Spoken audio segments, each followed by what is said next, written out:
அனைவருக்கும் வணக்கம். பாலாஜி, விஸ்வ இந்து பரிஷத்துடைய தமிழ்நாடு மாநில அமைப்பு செயலாளர் பேசுறேன். இன்னைக்கு கரூருக்கு முதலமைச்சர் ஜோசப் விஜய் போயிருந்தார். அங்கே போனார். அந்த துயர சம்பவத்தில் மக்கள்லாம் பார்க்க போனார். சந்தோஷம், போய் பார்த்ததில் எங்களுக்கு திருப்தி தான். ஆனால் போன இடத்துல தேவையில்லாத ஒரு வேலையை அவர் செஞ்சுட்டு வந்திருக்காரு. என்ன அப்படின்னு சொன்னால், அந்த தொகுதியுடைய எம்எல்ஏவா அதிமுகவிலிருந்து தற்போது தாவேகால சேர்ந்திருக்கக்கூடிய விஜயபாஸ்கர் அங்கே கோயில் நிலத்தை ஆக்கிரமிச்சிருக்கிறவங்களுக்கு அந்த இடத்த பட்டா போட்டு கொடுக்கணும்னு வேண்டுகோள் விடுத்த உடனே 3084 ஏக்கர் 25,000 கோடி மதிப்பிலான 4 இந்து கோயிலுடைய சொத்தை எடுத்து தாரவாக்குறாங்க. இவங்களுக்கு யாருங்க உரிமை கொடுத்தாங்க?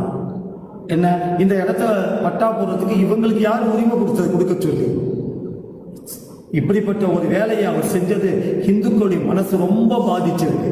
அறநிலையத்துறைக்கு நல்ல விஷயம் செஞ்சிட்டு இருக்காரு அப்படின்னு பாராட்டலான்னு நினைக்கிறதுக்குள்ள இந்த மாதிரி தவறான விஷயத்துக்கு போறாங்க. மக்களாவது கொஞ்சம் யோசிக்கணும்.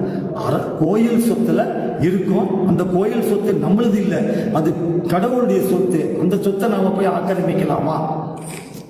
ஆகவே என்ன வேண்டுகோள் என்றால், முதல்வர் ஜோசப் விஜய் அவர்களே, நீங்க எந்த கோயிலுடைய சொத்தை அரசாணை வெளியிட்டு மக்களுக்கு பட்டா பண்ணதுக்கு கொடுத்துருக்கீங்களோ அதை உடனடியாக ரத்து பண்ணணும். சிவன் சொத்து குலநாசம்.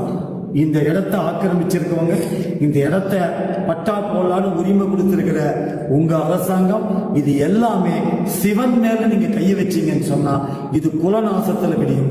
ஆகவே இந்த அரசாணையை உடனடியாக ரத்து செய்ய வேண்டும் என்று விஸ்வ இந்து பரிஷத் இந்து மக்களின் சார்பாக கோரிக்கை விடுது.